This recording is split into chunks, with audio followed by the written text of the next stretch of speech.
好的，我们今晚将拉开序幕，欢迎大家今晚的到来，热烈欢迎大家来到新落成的麦克阿瑟之家。很荣幸能主办这场为本周末首次举行的印太能源安全部长级和商业论坛拉开序幕的活动。这名字可真长，现在我明白他们为什么用 IPES 作为缩写了。首先，请允许我向伯格姆部长致以诚挚的感谢，感谢您的到来。同时，感谢山田部长、泽尔丁署长、豪斯莱特助理部长以及前田主席。感谢各位今晚的出席，并即将与我们分享一些看法。现场来自本地区的大量政府和商业领袖，反映了能源对于我们技术驱动型经济体日益增长的重要性。我想不出比日本东京更好的地方来举办这次活动了。日本这个国家在其非凡的经济崛起过程中，曾面临并克服了许多能源挑战。尽管自身自然能源资源有限，日本已经适应调整并创新，以推动其发展。整整15年前的本周，那场摧毁日本北部社区的灾难性地震，严酷地提醒我们现代经济对稳定能源供应的依赖。当时在日本的居民都清楚地记得，为了防止电网崩溃，曾实行轮流停电和公共节电运动。日本从那场灾难中吸取了许多教训，包括需要与美国等国家建立强大可靠的能源伙伴关系。随着人工智能、先进芯片和其他先进技术以史无前例的速度重塑我们的产业和社会，确保可靠的能源供应变得愈发关键。这也是为什么能源在去年10月川普总统访问日本期间的讨论中占据核心地位。那些讨论促成了投资美国能源基础设施项目和尖端技术的承诺，这将巩固美国的能源主导地位，并确保我们的经济在未来几年和几十年里蓬勃发展。去年总统上任的第一天就承诺要释放出负担得起且可靠的美国能源和自然资源，而日本正在帮助我们实现这一目标。作为对美国5500亿美元投资的一部分，日本上个月宣布了首批3个项目，其中包括俄亥俄州的一个天然气发电厂和德克萨斯州的一个原油码头。这些投资绝非个例，在过去1年里，日本公司已承诺向美国的页岩气和液化天然气项目投入数十亿美元。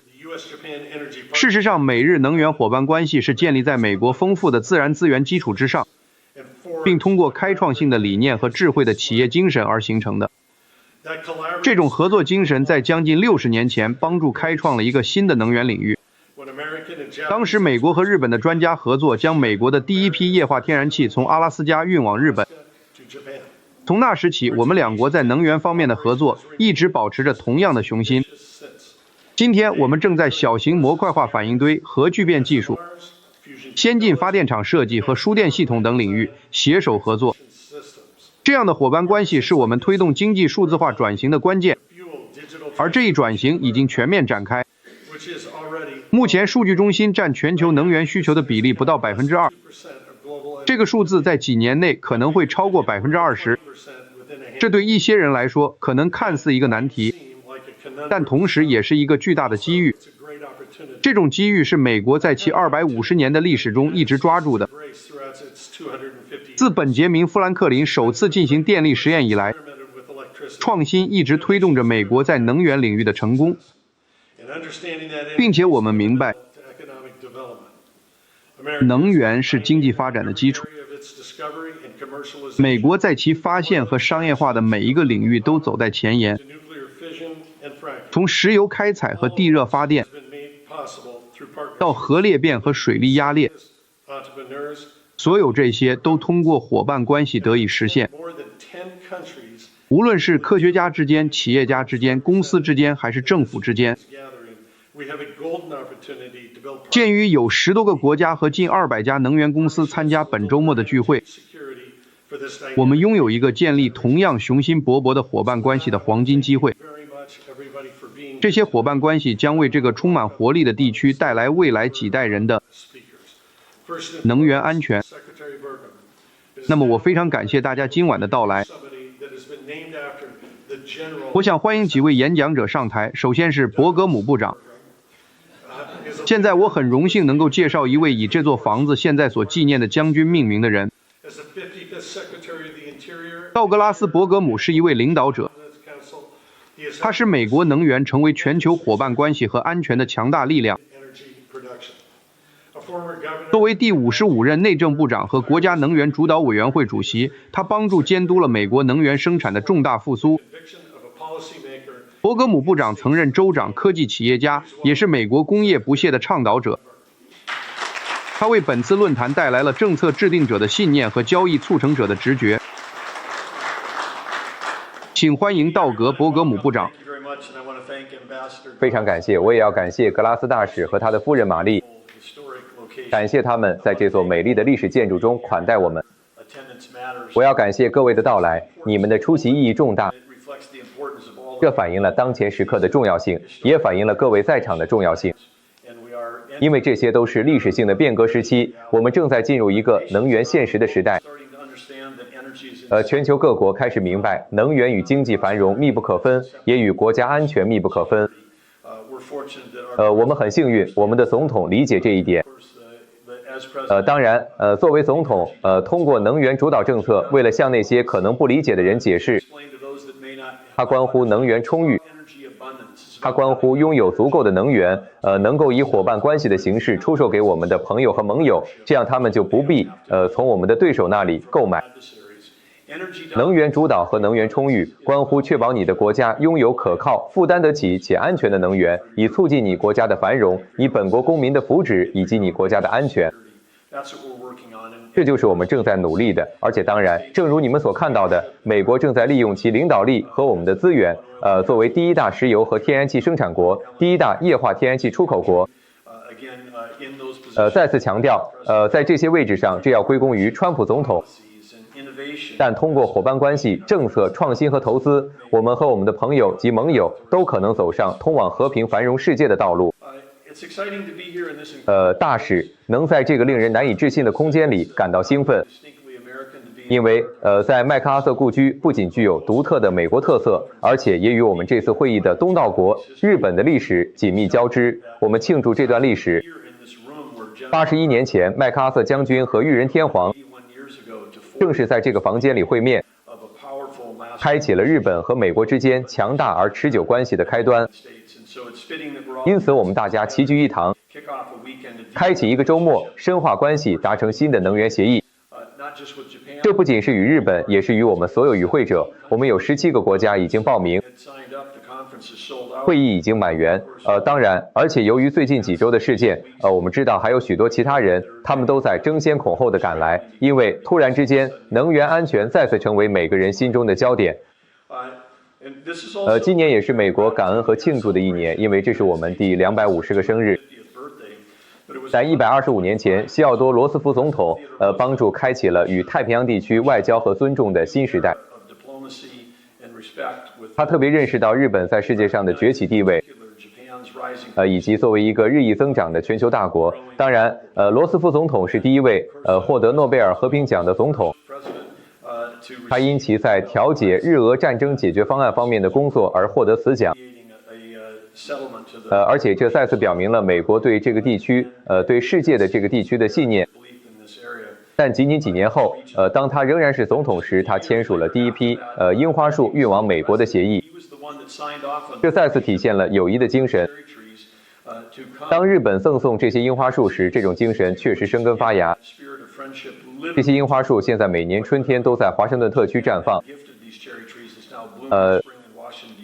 就在上周，我以我的内政部长的身份，其中包括监督我们的国家公园，国家广场是国家公园系统的一部分，所以我有机会几天前和团队一起在国家广场上帮助种植了一棵樱花树。作为美国正在为杰斐逊纪念堂周围的重建工作贡献的250多棵树的一部分，就像我们两国之间的伙伴关系多年来不断发展壮大一样，这些樱花树现在也成为了我们首都身份的象征。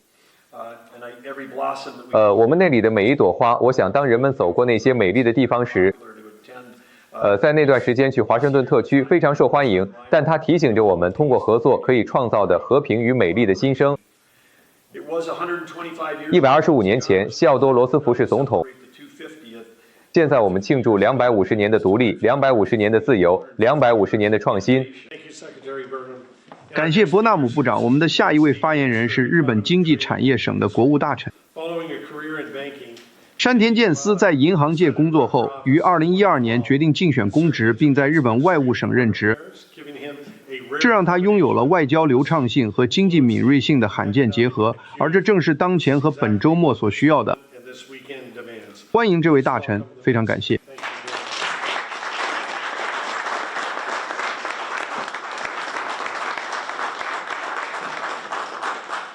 Thank you, Ambassador. Honorable Secretary Barham, Honorable Administrator. 谢谢大使。 And also Excellency Ambassador Address. I'd like to express my sincere. 尊敬的伯纳姆部长，尊敬的泽尔贝署长， Me at this dinner. I'd also like to extend my 以及尊敬的格拉斯大使， of you gathered here today. As a co-host of the 我衷心感谢你们今晚的款待。 Energy Security Ministerial and Business Forum, which is 我还要向今天在座的各位表示感谢。 here in Tokyo. As Honorable Secretary Barham mentioned about the cherry blossoms, 作为明天即将在东京开幕的印太能源安全部长级和商业论坛的共同主办方，正如尊敬的伯纳姆部长提到的樱花，当樱花盛开时， at this moment, however, unlike the perfectly prepared 东京的春天确实令人惊叹。 jointly organized by the United States and Japan, the cherry blossom are 然而此刻与美国和日本共同精心筹备的论坛不同，樱花仍在准备之中。 everyone here has a busy schedule, but if possible, may I suggest staying in Japan 我知道大家日程都很忙， 2 more weeks, so that you can enjoy them 但如果可能的话，我建议在日本多待2周， condition. The suspension of navigation through 这样你们就能欣赏到最美的樱花。霍尔木兹海峡的通航中断对全球经济造成了重大影响，因为印太地区近80%的原油都通过该海峡，对我们来说后果更为严重。 nearly 80% of crude oil that passes through the strait. 如果这种情况持续下去， Even more acute for us. If this situation persists, it will 将不可避免地加剧公众的焦虑， heighten public anxiety and place moment, 并给我们的经济带来日益增长的压力。 In order 为了应对我们目前面临的能源危机，前天高市首相宣布释放并利用日本的石油储备。 to the energy crisis we are now facing, the day before yesterday, 此外，作为七国集团和国际能源署中亚洲的声音， release and utilization of Japan's oil reserves. Moreover, 日本一直对我们地区面临的严峻形势表示理解。 G7 and the IEA, Japan has 同时强调需要在全球范围内采取纠正行动。 understanding of the severe circumstance facing our region. 日本与美国一道，促成了国际能源署做出历史性决定， Collective action on a global scale. Together with the United States, 纠正性地释放了4亿桶石油储备。 the IEA's historic decision to make the collective release of 在这些充满挑战的情况下， of oil stocks. And these 政府和商界领袖这些站在问题前沿的人士， it is especially meaningful that the government and the business leaders 齐聚东京讨论能源安全。 of this issue have gathered in Tokyo to 这尤其有意义。 energy security. The Indo-Pacific region is truly the 印太地区确实是全球增长的引擎。 growth. Some estimates suggest that approximately 一些估计表明，未来3年全球电力需求增长的约80%将来自这个地区。 over the next 3 years will come from this region. One 今天在座的各位有一个问题： here today, how will we develop and strengthen the region's 我们将如何从长远和战略角度发展和加强该地区的能源基础设施？ perspective? We are the 我们将是未来几十年塑造印太地区能源安全格局的人。本次论坛提供了一个独特的平台，让来自印太地区的公共和私营部门领导人齐聚一堂。作为共同主办方，日本将全力以赴，确保所有与会者都能获得有意义的参与体验。我们将竭尽所能，促进各国政府之间的合作，以应对区域能源安全挑战，并帮助支持尽可能多的具体私营部门项目。让我们携手合作，共同努力，使本次论坛取得圆满成功。非常感谢大家，谢谢。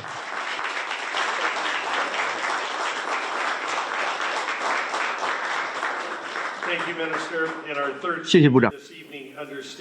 今晚的第3位发言人深知能源安全和环境保护并非相互冲突的目标，而是相辅相成的目标。作为美国环境保护署的署长，李泽尔丁启动了推动美国伟大复兴倡议。他明白，满足印太地区日益增长的能源需求，需要的不是官僚阻碍，而是鼓励大规模投资和宏大构想的明智务实的框架。有请署长泽尔丁。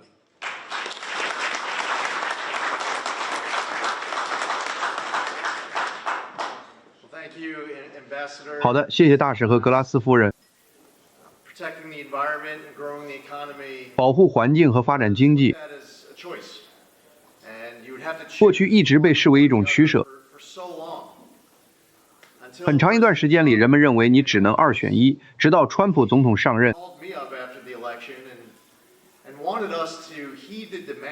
他在选举后给我打电话，希望我们听取美国民众的诉求。他们关心自己的经济状况，迫切希望政府能运用常识、务实地解决问题，并确保我们利用人民赋予我们的权利，充分利用每一次服务大众的机会。川普总统上任第1天就签署了行政命令，旨在释放能源主导地位。他没有浪费任何时间，川普总统也没有浪费时间，成立了国家能源主导委员会，将那些长期以来各自为政、只关注自身利益的机构汇聚在一起。能源部、内政部、环保局、商务部和财政部，他们都关注同样的问题，但在过去却无法每隔几周就和总统一起在椭圆形办公室里深入探讨对美国人民至关重要的具体项目。川普总统以及我们自他本届任期宣誓就职以来，与他互动最令人印象深刻的一点是，当我们国家能源主导委员会的成员与他会面时，我们可以带着一些宏观议题进去，但我们最好都准备好回答关于具体项目的非常详细的探究性问题。无论是阿拉斯加的新液化天然气管道，还是美国东北部的新天然气管道，亦或是西南部一项数十亿美元的新天然气扩建项目，川普总统会询问具体的模块化小型反应堆和改造项目，以及新的核能项目。他会问我们那些因为政府政策试图扼杀其生存而计划关闭的具体的燃煤电厂。当我们和总统坐下来时，他会谈论稀土关键矿产，以及从地下开采到最终加工的整个供应链。他想知道美国如何在磁铁、电池、芯片等方面增强我们的实力和韧性。这提醒我们，不仅在准备与总统会面时要保持敏锐，还要确保我们的团队在每一刻、每一天都充分利用时间为公众服务，因为这个任期会很快过去。在座的许多人今天能在这里，如果不是因为川普总统从第一天起就指示我们竭尽全力，确保从关键矿产到稀土再到能源独立等等一切，我们中很多人今天不会在这里。减少我们对不可信赖国家的依赖，并与那些我们拥有历史伙伴关系的国家走得更近。通过这个周末，这些伙伴关系只会变得更加牢固。伯格姆部长提到了我们美国正在庆祝的250周年纪念日。展望未来，我很高兴地想到，美国和日本两国之间的关系将变得多么强大。川普总统在他的第一个任期内，与许多世界领导人互动。在本届任期内，他也与许多世界领导人互动。但感觉安倍首相在川普总统心中占据了一个非常特殊的位置。他是一位亲密的朋友，也许是高尔夫球场上的情谊，也许是关于世界和平以及跨越太平洋的两个国家之间的联盟。他们的纽带和力量将使这些国家和这种伙伴关系只会变得更加紧密。我觉得随着新首相的上任以及总统宣誓就职新任期，这种纽带和未来在发展方式上是无限的。所以我很高兴能来到这里，我们环保局的团队也很高兴来到这里。白宫国家能源主导委员会的优秀团队和执行董事贾里德·伊根也在这里。他的团队由我们的主席伯格姆部长和副主席赖特部长领导，还有其他一些人，他们要么精神上与我们同在，要么正在从华盛顿飞来这里。部长先生，您在这个国家肩负着非常重要的职责。在接下来的几天里，我只想说，我们来到这里的目的非同寻常。虽然我们是来为论坛的开幕致辞，但在接下来的2天里，我们有很多非常重要的工作要讨论。我相信在许多方面，这将是历史性的，因为将达成协议并形成项目和倡议。希望当我们回顾这次访问的缘由时，它能带来非凡的成果，值得大家的所有时间。我代表川普总统向大家致以问候，非常感谢大家的到来。我对未来的日子充满期待。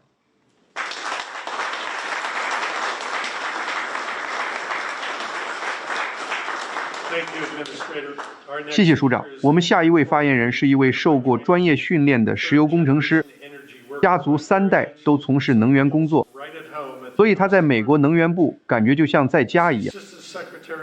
作为负责碳氢化合物和地热能的助理部长，凯尔豪斯维特负责管理一个价值50亿美元的研发投资组合，涵盖石油、天然气、煤炭和关键矿产。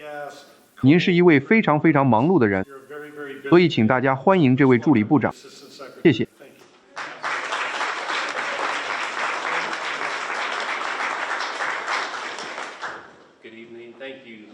晚上好，谢谢格拉斯大使，谢谢大家的到来。我可以告诉大家，因为川普总统的领导，美国变得更好了，世界也变得更好了。我们这里有杰出的领导人，伯格姆部长、泽尔丁署长、赖特部长也向大家致以最诚挚的问候。这些领导人都知道能源有多么重要，他们明白能源推动人类繁荣，他们也明白能源最重要的3个特点是负担得起、可靠和安全。我们听说了250周年的庆典，我们为此感到非常自豪和兴奋。但我想描绘一下，在那个时间段的10%里能发生什么。25年前，美国是液化天然气进口的领导者。伯格姆部长谈到，今天我们在液化天然气出口方面领先世界，所以这是一种鼓舞，表明转型是可以发生的。我相信本周将达成的协议可以成为催生巨大机遇的种子，为日本、为印太地区以及我们世界各地的盟友带来转型。25年前，我们还在进口液化天然气，我们当时正努力寻找如何生产更多石油的方法。通过伙伴关系，通过创新，通过我们的国家实验室，我们破解了密码，我们找到了如何从曾经被认为紧锁的岩石中提取资源的方法。页岩革命首先释放了天然气，然后是石油，使我们从能源净进口国转变为能源净出口国，使我们从能源依赖转变为2018年的能源独立，再到今天成为能源主导国。博格姆部长谈到了能源主导意味着什么，这意味着我们可以与世界各地的朋友和盟友分享能源。川普总统上任后做的第一件事之一，就是结束了拜登时代可怕的液化天然气暂停政策。他这样做是为了我们可以服务世界各地的盟友和朋友。自那以后，川普政府已经批准了每天18亿立方英尺的新液化天然气出口设施。这些设施将在未来几年内建成，这将使美国从今天每天出口16亿立方英尺，在短短3年内几乎翻倍，达到每天30亿立方英尺的液化天然气出口量，可靠、负担得起、安全的液化天然气，我们的盟友可以依赖。这就是我们希望被大家所熟知的。我们希望成为一个可靠的伙伴。我们知道能源有多么重要，你需要它全天候供应，它必须日夜不停地在那里。所以我们期待着对话、深化关系，并达成许多重要协议。感谢你们的盛情款待，我们对未来几天感到兴奋。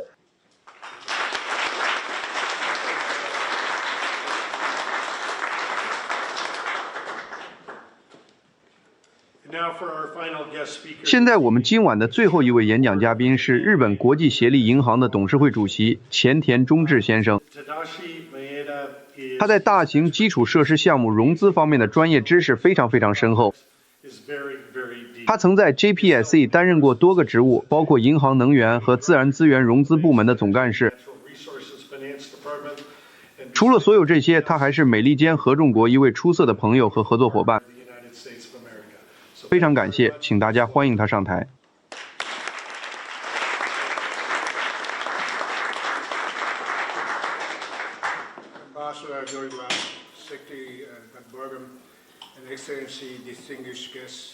乔治·格拉斯大使、博格姆部长阁下以及来自美国的尊贵来宾们，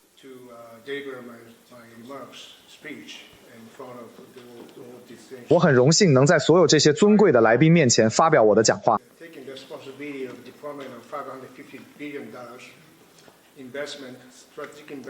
我现在负责一个部门，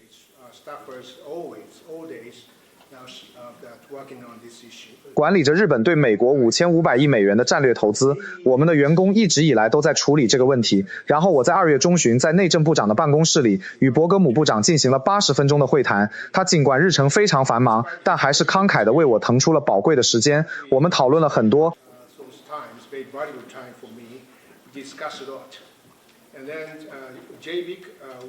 我们 JPC 不仅提供债务融资，还进行股权投资，而且不仅仅是对单个项目进行股权投资，我们还做了很多类似资本部门的工作，比如私募股权和风险投资。我们已经设立了一个基金，专注于北欧和波罗的海地区的初创公司。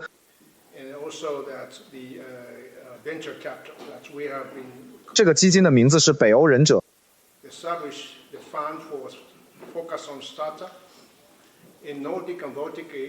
北欧忍者1号已经投资了21家初创公司，21家中有4家已经成为了独角兽企业。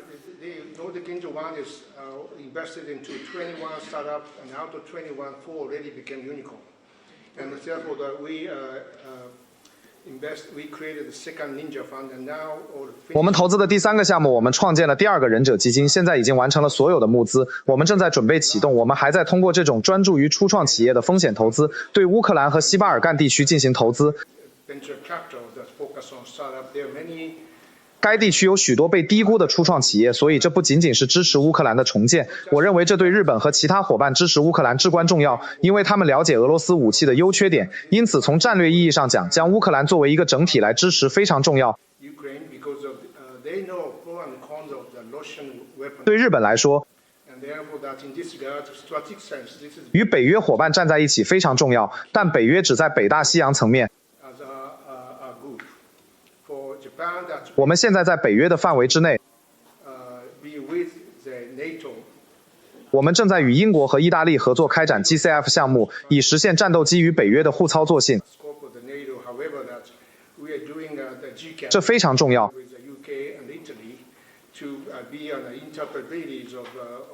所以我们的全球战略能源安全是我们最重要的，包括关键矿产。我们一直在投资莱纳斯，以获得 GLGMEC 和一家贸易公司，所以他已经投资了莱纳斯。在2010年，野田首相将尖阁列岛国有化之后，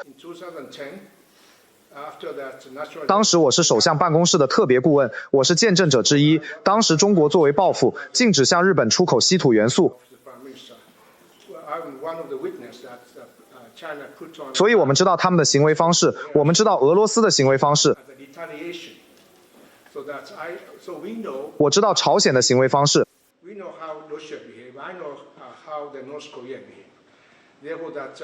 因此，全球伙伴关系以及其中真正的伙伴、真正的朋友至关重要。在这方面，我2月中旬在伯格姆部长的办公室里问：“您能为我抽出80分钟吗？”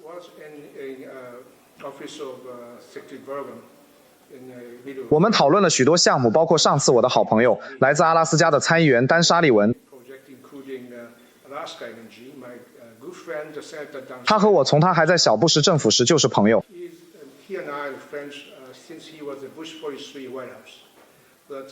我们与共和党政府合作的记录非常长，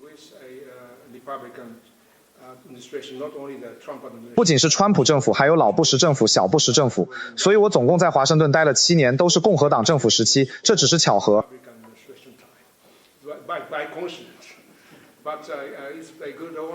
但是现在能与又一个川普政府合作，这是一种荣幸。您实际上指的是安倍首相。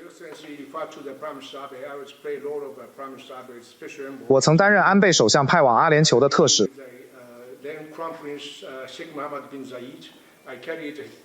我与当时的王储穆罕默德·本扎耶德举行了会晤。我带去了安倍首相的亲笔信给他，所以我与他讨论了与阿联酋，特别是与阿布扎比的战略关系。因此，我们向 ADNOC 提供了7次融资。我们总共向 ADNOC 向阿布扎比提供了240亿美元。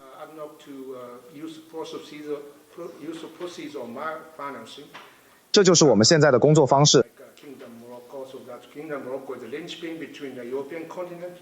在摩洛哥王国等一些国家，我们允许 ADNOC 使用我方融资的收益，所以摩洛哥王国是欧洲大陆和撒哈拉以南非洲之间的关键。所以我们的业务范围是全球性的。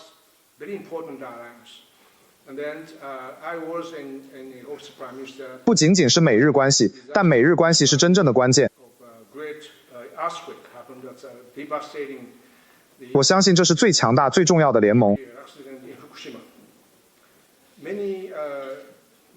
然后当海啸和那场大地震的灾难发生，摧毁性的福岛核事故发生时，我当时在首相身边，许多国家的大使馆从东京撤离到大阪和其他西部地区，但美国和英国留在了东京。我们确实提供了帮助，我们一直在参与朋友行动。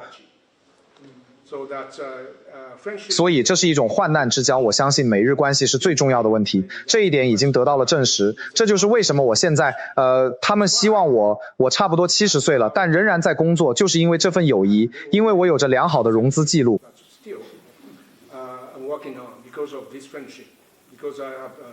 在1994年，我从华盛顿特区回到了东京。当时日本的名义国内生产总值占全球国内生产总值的百分比是 17.8%。30年后，也就是2024年，我们的份额不到 4%。而在1994年，中国的份额只有 2%， 但现在是 17%。非常值得注意的是，美国在2024年和1994年的份额相同，都是 26.8%。这意味着全球国内生产总值在30多年里增长了 400%。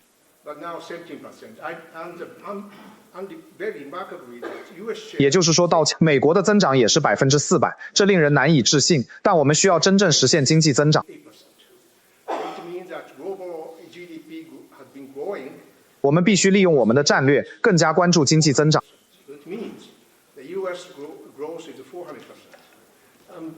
我们有非常好的技术基础，我们有良好的制造业基础。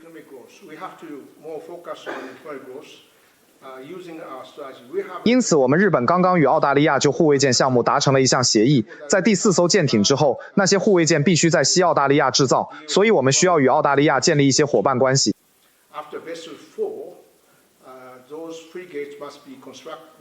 工程师的职业培训非常重要，我们也将与美国做同样的事情。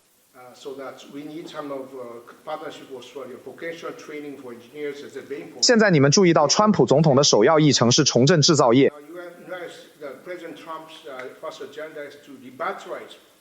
这非常重要。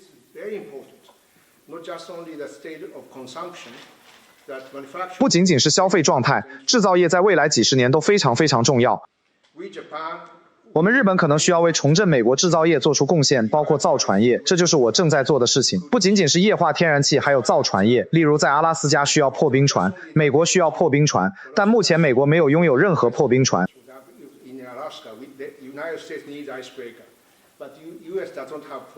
因此，日本也许还有韩国，我们可以一起合作，这是我的愿望。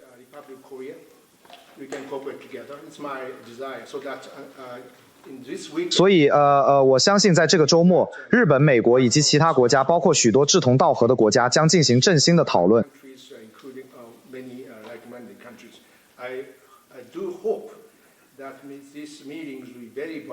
我希望这些会议能够非常有价值，并为这个强大的联盟增加额外的价值。非常感谢。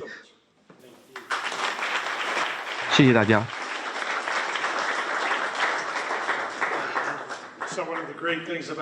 日本的一个很棒的传统，就是在结束的时候要举杯祝酒。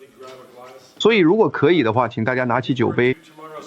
我非常期待明后2天的会议。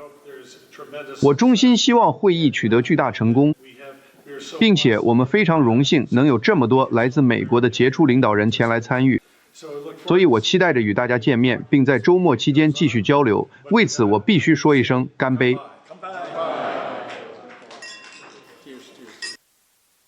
祝福你们平安，谢谢。